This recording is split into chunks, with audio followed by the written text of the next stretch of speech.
За энэ бодлого бол логарифм гэсэн хичээлийн хамгийн хэлбэрхэн жишээнүүдийн нэг юм. Тэгэхээр энэ хэсгийн утгыг болъё. Логарифм 7 сүртэй 40-с гэдэг бол логарифм 7 сүртэй 7-гийн квадрат буюу 2-той тэнцүү.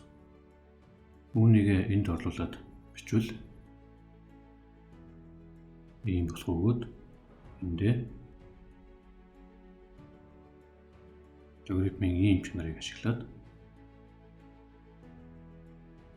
ийм болно. Логарифм 6 сүртэй 6-нд 1-тэй тэнцүү учраас ийм болоод энэ хариу гарах нь.